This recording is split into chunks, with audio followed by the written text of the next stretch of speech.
Um,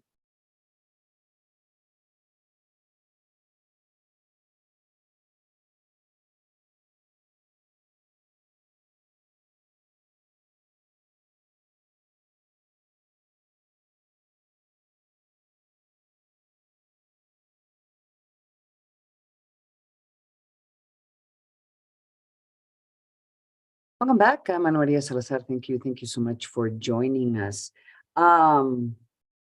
A week ago, last week,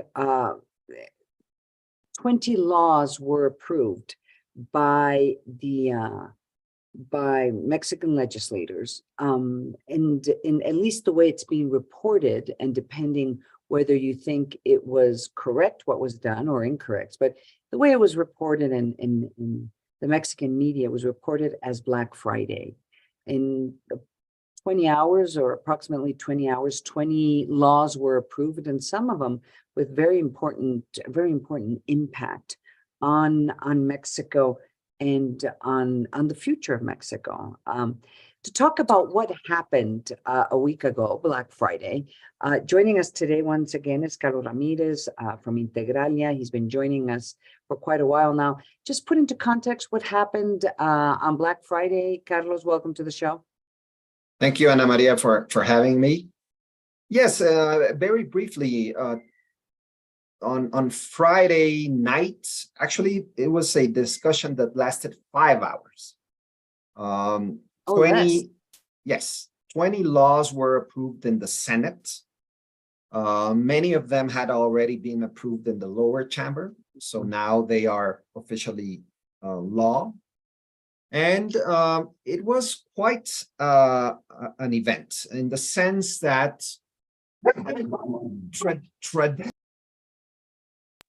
traditionally, our legislators here in Mexico, the last day of the let's say of the legislative period, they tend to approve, let's say, in a rush, certain or several laws at the same time. But we had never experienced something like what we saw last week. 20 new laws in such a small time. This is clearly something that we had never seen. And additionally, Ana Maria, there were a lot of issues regarding the process of how this was approved. The opposition parties to the official, to the ruling party, Morena, were not in the chamber. They did not participate. They did not vote any of these 20 laws. So at the end of the day, it was Morena by itself in a different place other than the traditional Senate. They had to move to another place in order to move on and approve all these laws.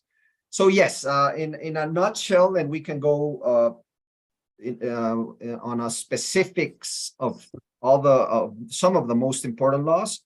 We had a very in a short period of time, 20 laws approved, very important laws, no votes from the opposition, and it was only the ruling party who participated in the process that was tainted by a lot of issues that might end up in the Supreme Court. Well, let me ask you, let's go through the 20 laws rapidly, at least by name, and maybe you can start highlighting to us the more controversial ones. And some of the laws are interesting. I mean, some would say that it was a positive, and it was legislation that needed to be approved. So why don't we just rapidly start going through this list, and maybe you can help us understand what some of the more important laws mean for Mexico and Mexico's economy. Okay, so let's start with a mining law. This law was presented by President Lopez Obrador at the end of March. It was approved in the lower chamber and now approved in the Senate. At the beginning, the law was very controversial in the sense that it was rejected by the industry, saying that this was going to kill investments in the mining industry. The lower chamber accepted some changes and, let's say, diluted some of the most risky issues of this new law. and the Senate approved it as it was sent by the lower chamber. The issue here, and it's the most important, significant part of it, is concessions on mining and where can mines be established, what type of requirements from a water perspective. And clearly, this is a very important law. A lot of Canadian companies and also some US companies are in the mining industry in Mexico. So it has a lot of repercussions in terms of the USMCA trade agreement. So although it was diluted, there's still a lot of controversy if this law will be positive or not for the overall industry. So that's mining. That's yes. mining. So what would be the next law you would highlight? Okay, so we had also a health law approved regarding people that are not officially or not in the Social Security system. A big controversial also law because it changes entirely the dynamic that we were following after 3 years of changes. There was changes on the aviation law, in which basically there will be a new company coming from the public sector and specifically from the military that will be offering services to the general public in the next months or years. Also, a very controversial law regarding science and technology. A lot of noise on that one also. There was a law in the financial market. This is probably the most positive law of all the 20 approved. It was a much more discussed and well constructed by all stakeholders, and so it's trying to help financing particularly in small companies. Right, and I guess it makes it easier for them to be on the stock exchange. I think they were exactly. It will be easier to be in the stock exchange. There was also a law regarding the rural system in Mexico, financing in agriculture. Where also on that a lot of controversy. On tourism, Ana Maria, there's a law approved where basically the money that tourists pay the Mexican government when they enter Mexico, that money will now go to the military, and they will use that money in whatever the military needs. And I would say those are the most important. They were supposed to use that money. They're supposed to use that money to finance the Tren Maya. I think that's the Maya train. Yes, the Mayan train, and it just I guess it's the way the president is assuring the viability of the Tren Maya, since it's being coordinated and it's being supervised, and it is now part of the programs and projects of the armed forces. And there's questions in regards to whether this legislation is constitutional or not, and some of it has to do whether the way it was drafted. I mean, but there's also a question as to the process in which they were approved. What is your take? So the problem was that Morena wanted all this approved in a rush. But the opposition parties decided to, let's say, try to block the access to the Senate because they felt betrayed by the official party because there was an agreement to name the Transparency Institute members that were pending, and that by the 30th of April were expected to be named by the Senate. Right now, the Federal Institute of Transparency is not working because the members of the board were not named. So basically, the opposition said, okay, you don't name those people, we are not going to allow you to move forward. So what Morena decided to do is simply leave the Senate, move to a second building, and basically in 5 hours decided to approve all the laws.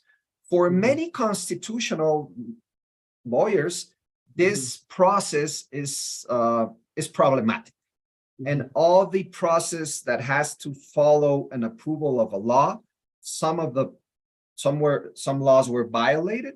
So the likelihood of this ending in the Supreme Court is very high. Already the opposition parties have said that they are going to go to the Supreme Court, and the possibility of bringing down most of the laws is very high.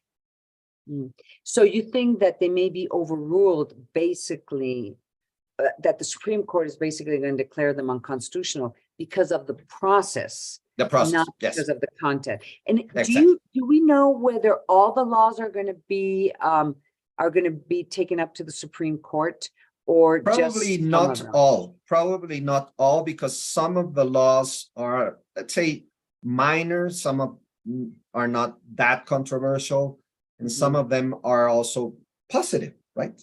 And followed a process that probably was normal, much more normal than others. So probably it's going to be half of those, but those half are the most important ones. Certainly the mining one, the agricultural, the tourism, the one that has to do with health.